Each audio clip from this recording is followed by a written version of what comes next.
The first hammer strike tore through the pre-dawn silence like a gunshot, a metallic clang that jolted me from sleep with the force of a freight train. I shot upright, sheets tangling around my legs, my heart slamming against my rib cage as the sound ricocheted again, rhythmic, relentless, and far too close. My German shepherd, Duke, yelped and scrambled off the bed, claws skittering on the hardwood as I lurched after him, nearly face-planting in the dark. Barefoot and wild-eyed, I stumbled to the window, yanking the blinds aside. The sight outside hit me like a punch.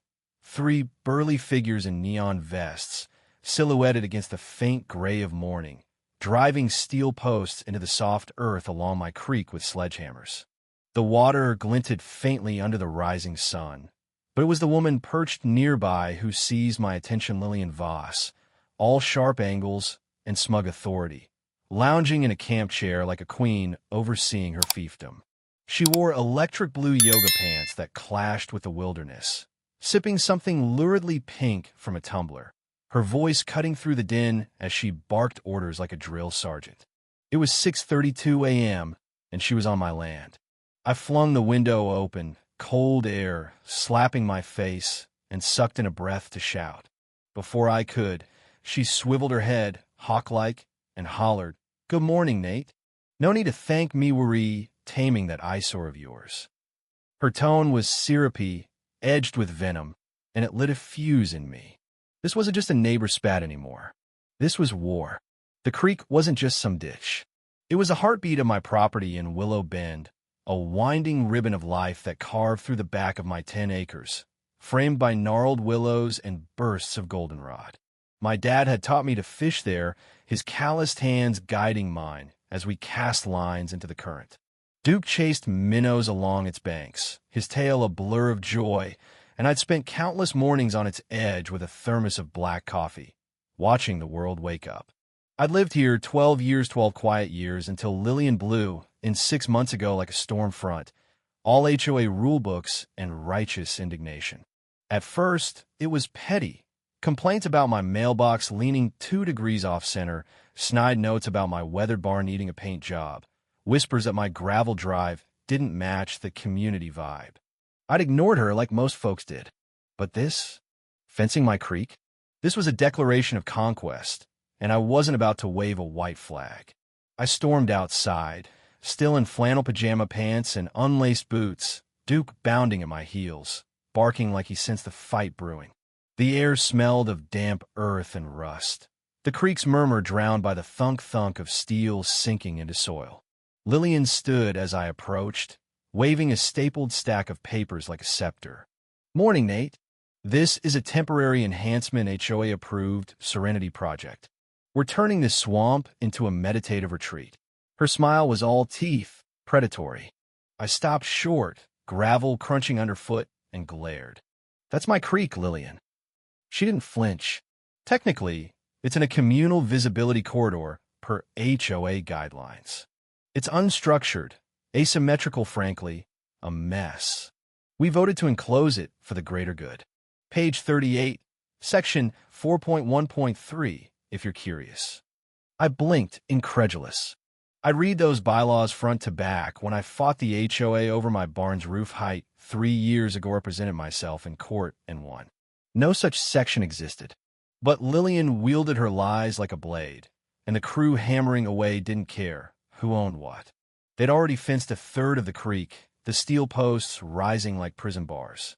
A pair of mallards flapped in confusion on the far side, cut off from their usual path. "What about the wildlife?" I snapped, pointing. She shrugged, sipping her drink. "They'll adapt. Boundaries are healthy."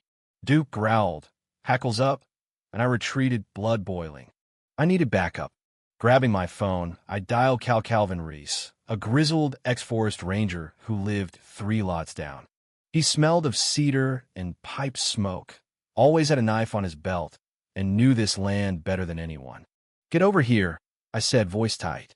"Lillian's caging the creek." 15 minutes later, his old Ford rumbled up, dust clouding the drive. He climbed out, spitting tobacco into the dirt, and surveyed the scene. "Jesus wept. She's turned it into a damn stockade." He squinted at Lillian, now directing the crew to hang a forward lattice, then crouched by the water's edge. He pulled a pocket flashlight, shining it into the murk, and froze. "Nate, this ain't just bad. It's illegal." "What?" He straightened, face hard. "This creek's a cutthroat trout spawning ground federally tagged since '97. I monitored it for the state back in the day. There's flow sensors under that mud, tracking sediment, fish runs. She's screwed with a protected waterway. Felony level screwed." I stared, then grinned. "You're sure?" "Dead sure. Call Fish and Wildlife. Now."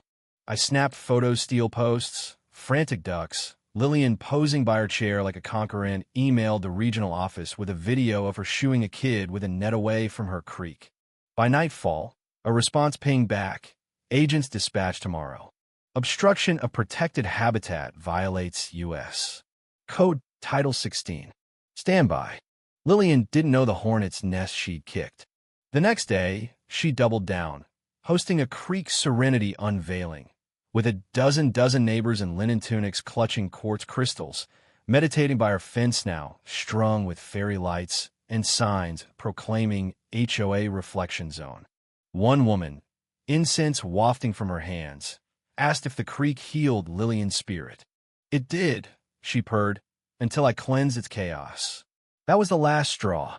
At dusk, Cal and I marched over as her guests dispersed in hybrid SUVs. "Take it down," I said, voice low, "before it's done for you." She laughed, sharp and brittle. "You can't touch it. The HOA controls the aesthetic. Creek included." Cal smirked, holding up his phone with a trout photo. "Even federal land?" Her smugness wavered. "What?" "Protected spawning site," I said. "You've got till tomorrow." She rallied, chin high. "Prove it." "We will," I said, walking off. Her empire was about to crumble. 2 days later, the fence stood defiant, a private reflection area sign staked in the dirt. Lillian thought she'd won. She hadn't seen the storm rolling in.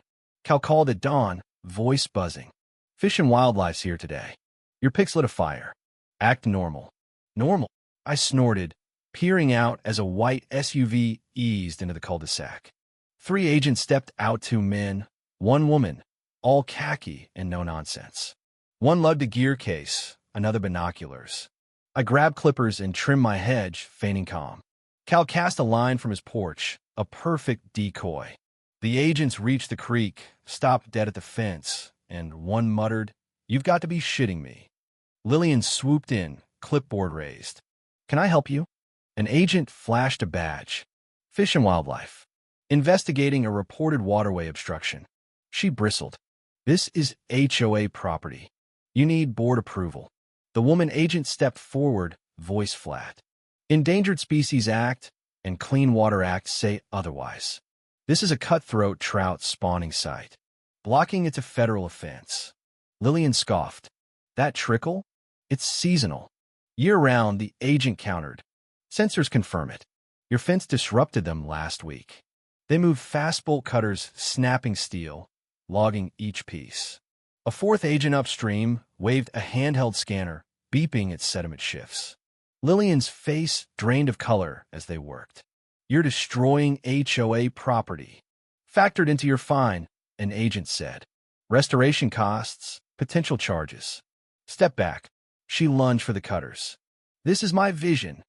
They wrestled them away. "Interfere again, that's another charge." She refused to budge. Sheriff's deputies rolled in, lights flashing, and hauled her off, screaming about tyranny.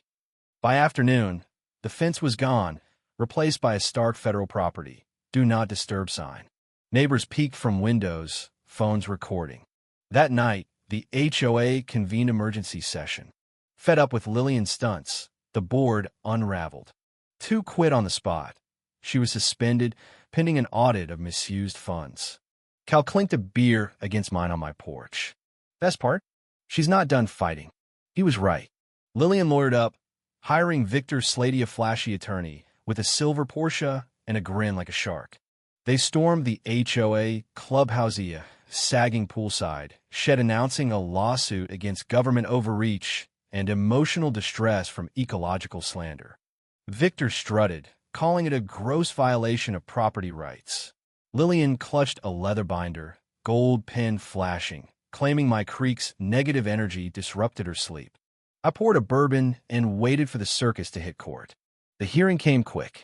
Lillian wore a cream blazer and a star-spangled scarf, Victor peacocking in pinstripes. I showed up in jeans, Cal on my side. Judge Evelyn Hart, president steel-haired, zero patience. Victor ranted about fabricated data and stagnant creek vibes. Lillian waved before and after fence photos, accusing my fishing of hostile intent. I slid over my evidence. Emails, my deed, the creek's federal status updated last month. Evelyn skewered Victor. This is a protected habitat. Your client claimed communal rights on private land. Lillian cut in. It's visible to everyone. Visibility isn't ownership, Evelyn snapped, or federal jurisdiction. A fish and wildlife agent testified. Lillian's posts hit spawning beds, concrete traces choked sensors, invasive plants threatened trout. Fines loomed $60,000 plus restoration. Victor stammered about outdated zoning. Evelyn shut him down. Case dismissed. Lillian ordered to cease creek meddling, fined for illegal HOA spending. She stormed out, hissing, "This isn't over." It wasn't. Days later, Cal called me downstream. "You got to see this." Behind Lillian's lot, we found carnage. Fresh cement clogging a bend, cinder blocks strewn like wreckage, empty mixed bags labeled flow correction. Night sabotage sloppy, desperate. I snapped pics, filmed the mess, and sent it to Fish and Wildlife, then posted it anonymously on Willow Bend's forum. It exploded memes, hashtags, Creekwitch. A local vlogger dubbed it Lillian's concrete revenge, rigging creek cams that caught her next move. 2 a.m., night vision goggles, wheelbarrow, muttering, "My creek, my rules." She dumped another load, slipped on wet cement, and cursed the stars. Agents returned with chemists and game reps, armed with warrants. Lillian, in a silk robe, shrieked, "Trespass," as they dug. Her own footage played ranting, tossing buckets. She screamed, "Deep fake," but froze when they cuffed her for habitat tampering. The clip leaked Reddit, local news, a late-night puppet skit. Concrete Queen trended. The HOA banned her, cut her email, seized her funds. Her house hit the market. She vanished, rumors said Nevada, chasing a new feud. Volunteers cleared the cement. Cal, and I fished again, trout flashing in the current. Kids splashed, chasing tadpoles. Peace settled back. Then, last week, a digger unearthed a rusted chest by the creek cow's great-granddads from 1880s prospecting days. Inside, maps, silver coins, a deed tying the creek to federal land since the gold rush. Willow Bend claimed it plaque up, tours planned. I sat by the water, Duke dozing at my feet, coffee steaming. Lillian's war was over, buried in history and the creek's quiet flow. If you were the one in this story, how would you react? Would you stand up and fight back, or accept the unreasonable pressure and control from the HOA? Share your thoughts in the comments below. And don't forget to subscribe, like, and share this VY Deo with more people. Your small action gives us the motivation to keep bringing you more intense and engaging stories. Thanks for watching, and we'll see you in the next VY Deo.